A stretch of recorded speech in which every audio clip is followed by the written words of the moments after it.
Right, I'm going to do a little review on one of these cheap Chinese coin acceptors. They're around about £7 or £8 off eBay.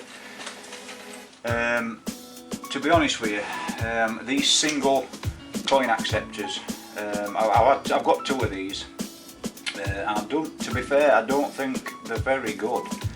My experience with them is, I'll give you a basic rundown how to set it up, which is basically a 2-second job, but it's not very good at recognising the coins.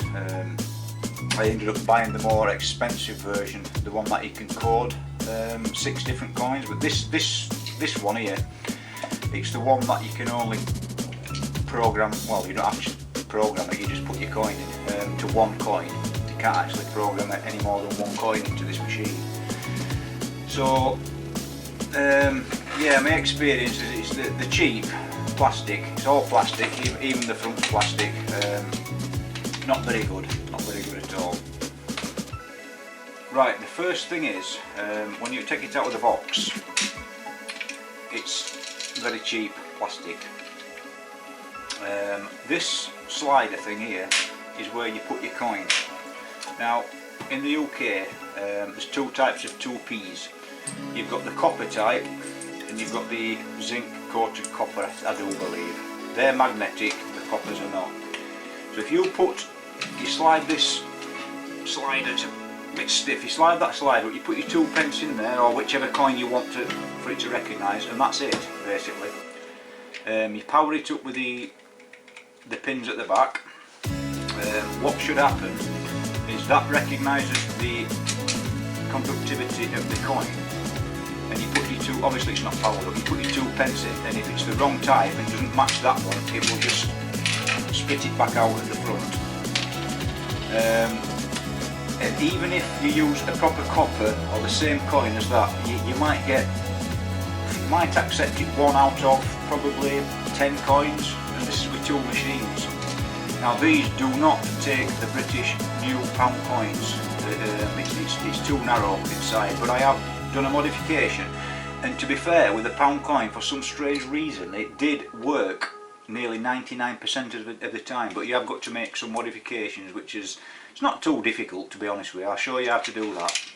Right, here's the one that I've modified.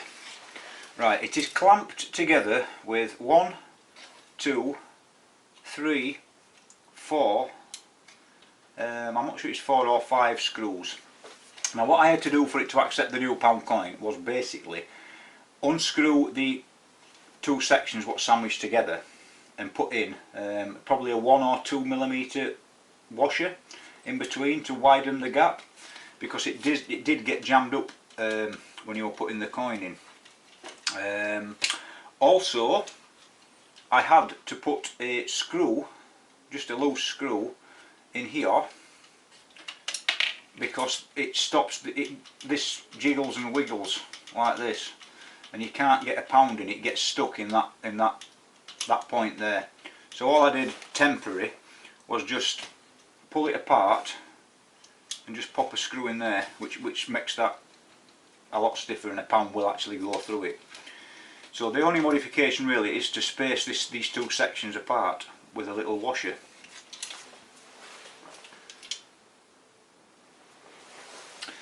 The pin configurations, it does come with the relevant cable on the back here.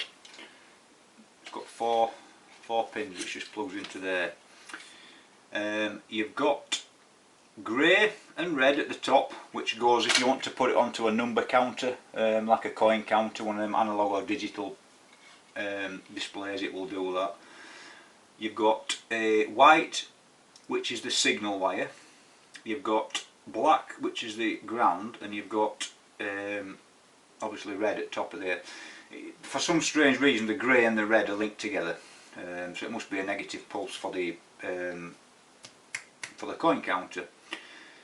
Then you've got a sensitivity adjustment on the back there, for it's apparently how good it can accept coins, but I found that just absolutely shocking. It's also got a delay. in milliseconds, so it's got 3 positions. You've got 100 milliseconds, 50 milliseconds and 30 milliseconds. And you've also got another switch there for normally open or normally closed. So that's basically it. There's no programming, no software, no nothing needed for that. So my opinion on these are, if you don't want to spend a lot of money for £7–8, it's okay, but be prepared for it to reject a lot of coins. I mean, like I said previously, it's fine with the pound coins. However, you have got to modify it for it to work because they're just too thick to go through the machine.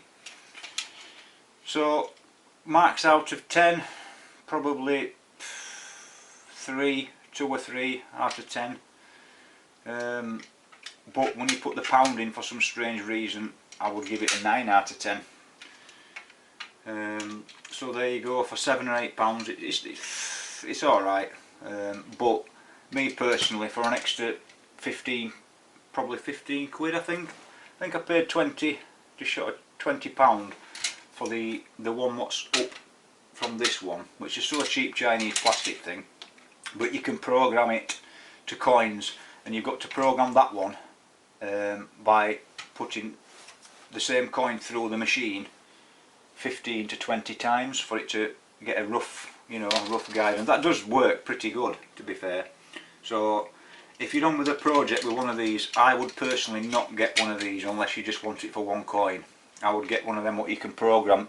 To be fair, even if you're going to use it for one coin, I would still get the program one because it's got more recognition of the coin you're actually putting in. I was left in darkness with my automatic sensing light. So yes, I would definitely go for one of the other ones and not these £7–8 ones personally. So there you go, there's a quick review of the Chinese coin selector, or should I say acceptor. Yeah.